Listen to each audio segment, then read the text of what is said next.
नमस्कार प्रिय छात्र और छात्राएं, मैं जितेंद्र कुमार रावत अमन कंप्यूटर शॉर्ट हैंड सेंटर आपका हार्दिक स्वागत करता है।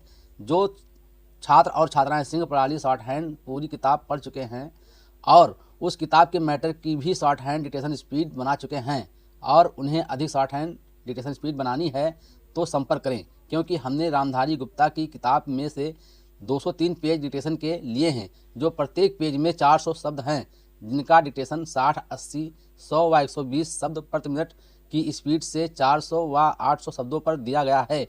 जो छात्र व छात्राएं विधिवत रूप से इन मैटरों का होमवर्क करके व्हाट्सएप पर चेक करा के अपनी शॉर्ट हैंड डिक्टेशन स्पीड बढ़ाना चाहते हैं या आउटलाइन प्राप्त करना चाहते हैं या शॉर्ट हैंड पढ़ना चाहते हैं तो संपर्क करें। मोबाइल नंबर 91 98 94 39 41, दूसरा है 700 790 52 75। अतः संपूर्ण पढ़ाई व्हाट्सएप पर वीडियो के माध्यम से कराया जाएगा। धन्यवाद।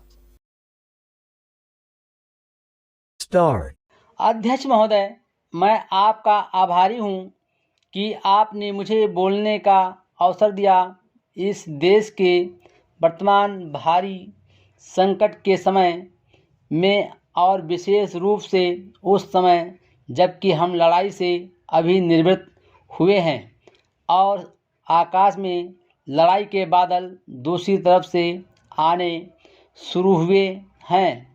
हमारे वित्त मंत्री ने जो बजट पेश किया है वे इसके लिए बधाई के पात्र हैं।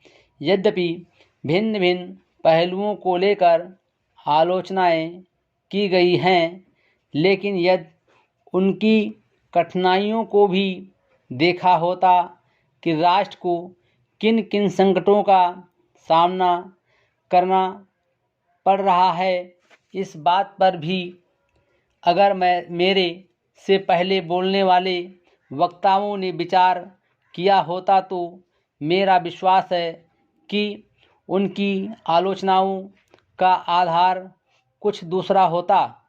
उन्होंने ऐसे कठिन अवसर पर यह एक संतुलित बजट पेश किया है, उसके लिए मैं उन्हें बार बार बधाई देता हूं, लेकिन साथ ही साथ मैं अपना यह कर्तव्य समझता हूं कि कुछ ऐसे विचार भी उनके सामने प्रस्तुत करूं जिससे उनकी कठिनाइयां कुछ हल हो जाएं। उदाहरण के रूप में विगत 2 वर्षों में लेखा जोखा कमेटी में बैठने के समय मुझे ऐसा अनुभव हुआ है कि इस देश में 2-3 इस प्रकार की त्रुटियां मौजूद हैं जिनको दूर करने के लिए, जिनकी जांच करने के लिए यदि कोई एक कमेटी या आयोग बिठा दिया जाए तो राष्ट्र की सरकारें को, राष्ट्र के विकास कार्यों को और राष्ट्र की रक्षा व्यवस्था के लिए करोड़ों नहीं अरबों की व्यवस्था फौरन हो सकती है। केवल शासन को जागरूक होकर कुछ कदम उठाने की आवश्यकता है। अभी कुछ छिपे हुए धन का जिक्र किया गया।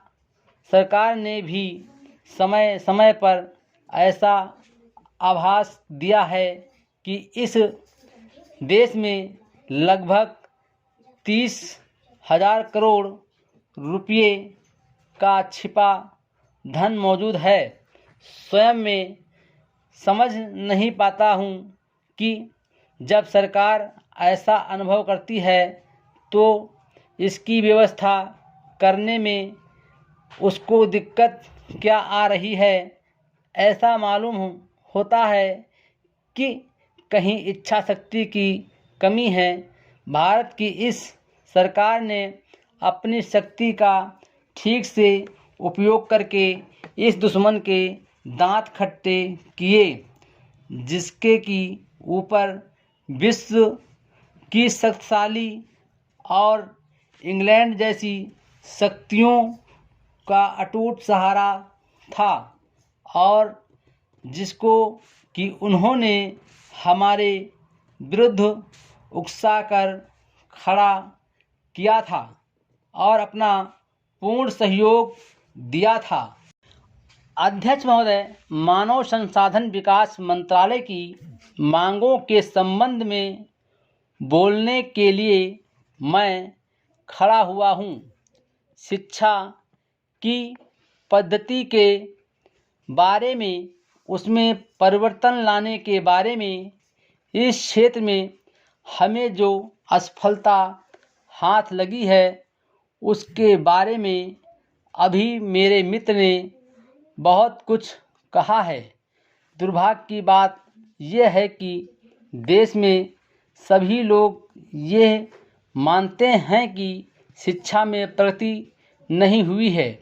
शिक्षा पद्धति में आमूल-चूल परिवर्तन नहीं हुए हैं, लेकिन फिर भी इस दिशा में कुछ किया नहीं जाता है।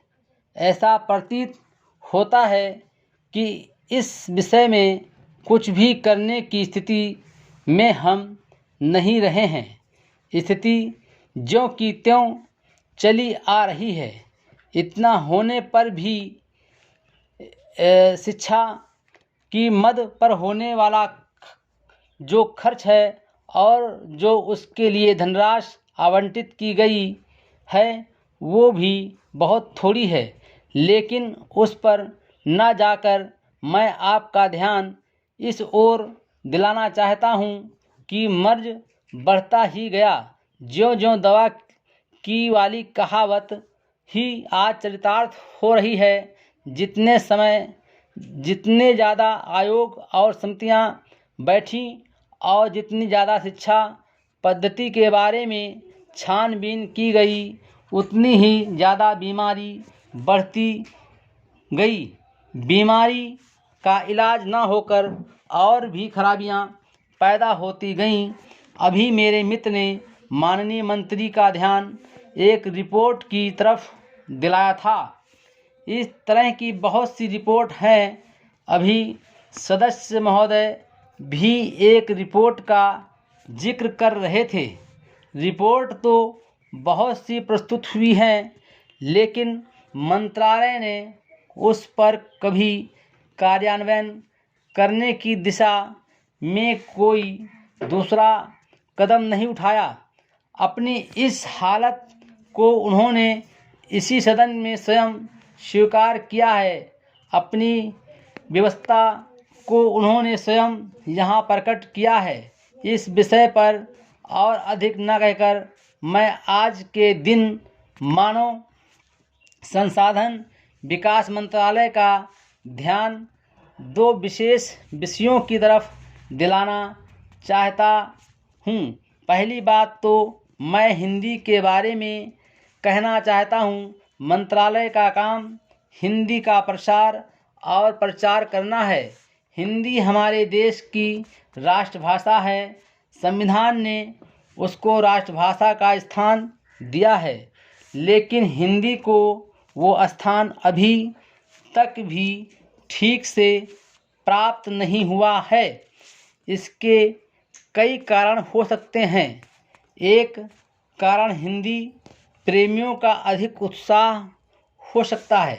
दूसरा, दलगत राजनीति से प्रभावित होकर राजनेताओं का भाषा के बारे में अपनाया गया दृष्टिकोण हो सकता है।